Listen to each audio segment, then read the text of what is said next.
Today we are at Jio Creative Labs and we have Mr. Mithil Shetty, who is a National Creative Head at Jio Creative Labs. Welcome to this series. Thank you. And thank you so much for joining this collaboration with us. Today we are going to discuss about exploring designs and graphics, and your expertise would definitely help our students to understand design and graphics much more in detail. So starting with, I would like you to introduce yourself to our audiences. Hi, myself Mithil Shetty. Uh, I'm here leading the art team specifically. So it's a great opportunity for me because here it's not just, we don't just do a mainline work or a digital work. It's much more than that, right? From your print to your outdoor, uh, your events, branding, packaging, websites. So there's a lot on a plate. Anything that we can achieve on a canvas is what we go ahead for. Now it can be anything. So that is what we do over here. You mentioned about print, canvases, and digital design. How has the digital technology transformed the landscape of print design over the past decade? Okay. And what are the implications on traditional printing industries? Okay. So talking about print and digital, so both have their pros and cons. Right. So when print, I personally prefer print because there's an attachment to that, because whenever we work on something related to print and when you get to feel the touch of it, that is the most important for us, right? Digital, on the other hand, gives you the flexibility and the freedom to change things on the go, right? You, like today, in today's time, if you see an outdoor ad which used to be a print thing, there's a fixed thing that you do beforehand, but on digital you have the option to create some motion with, add some beautiful elements to it. So that is the on the go thing that you will do to capture the user's attention. Right. But print, on the same hand, still remains very important. Though digital is here, the importance of print will always be there. Like I said, it has that touch element will always be there. So I think the impact is there in terms of cost, definitely, in terms of turnaround time, which is there, and in the way you look at a print creative today. If you tell an artist, you have to work on a print creative compared to a digital, till date a digital creative is looked down. They'll always give print the upper hand. Right. Because for them it is like digital, the shelf life is very less. Print will always be there.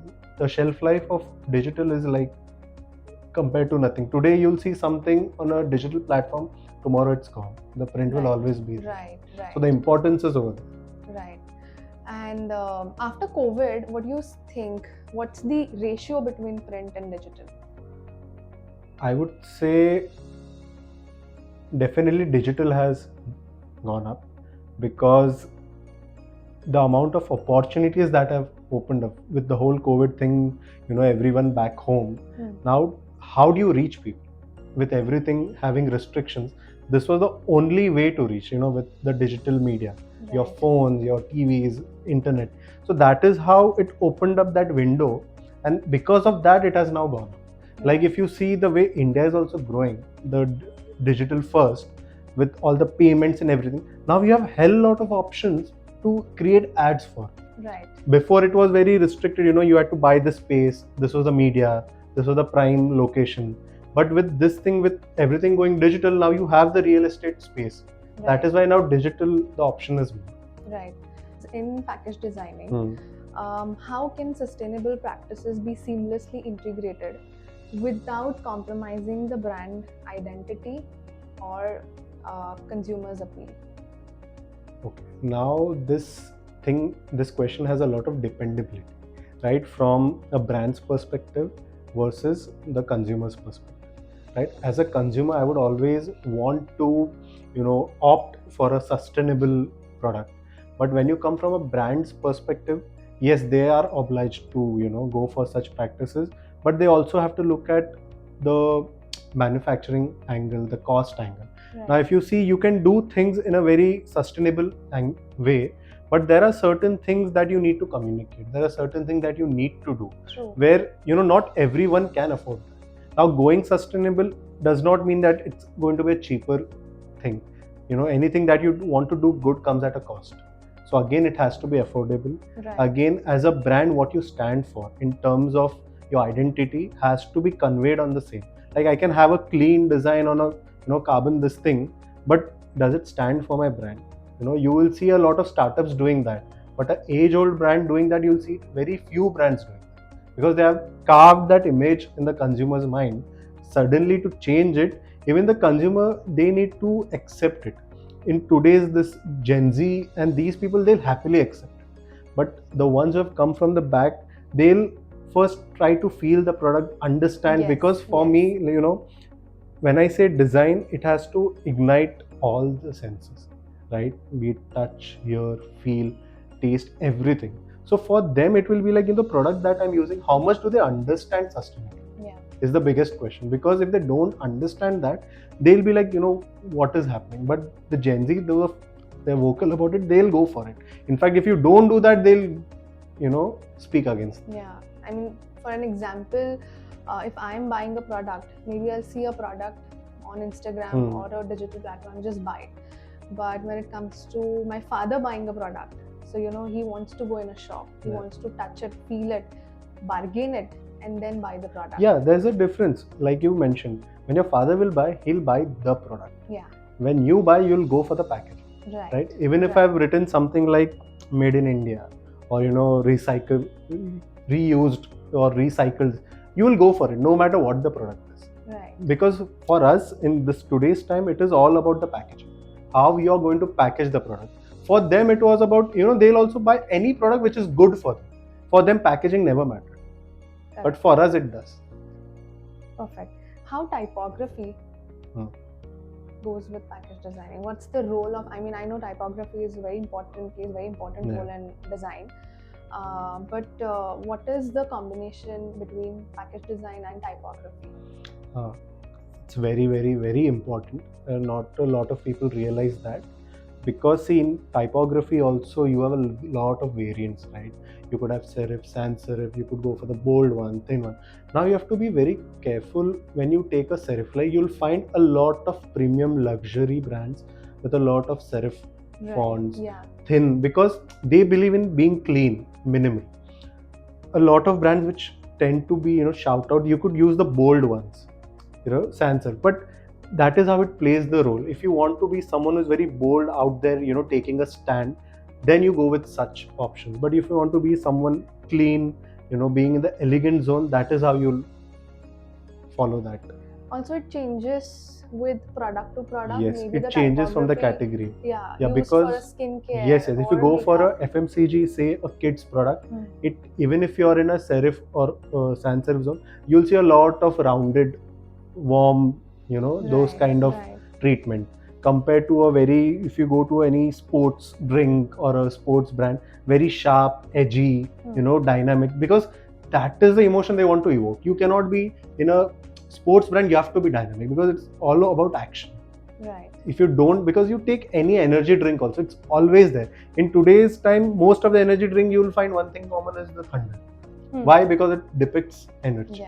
Right? That is how it goes on, because your brand's value, what your product does to the consumer needs to reflect, because that is what talks to you.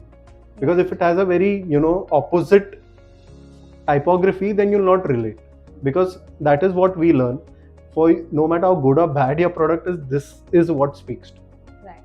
So in your journey, what is that one project which you look up to? Throughout what I've come through, there are multiple such projects, but there was one such project where, me and my team, we had worked on an airline. So it goes by the name Akasa Air. So that was a wonderful project, because that was the first of it that, we took an attempt at. And why it was wonderful? Because first we had to create the identity for the brand. Right. Second part was we had to design the airline also. So it was a huge opportunity. Again, why? Because the shelf life is there. Whenever you fly, you know that the huge airline that is there, it was there. Because I'll tell you my experience on that. When that project came to us, the name Akasa Air, Akasa means sky, right?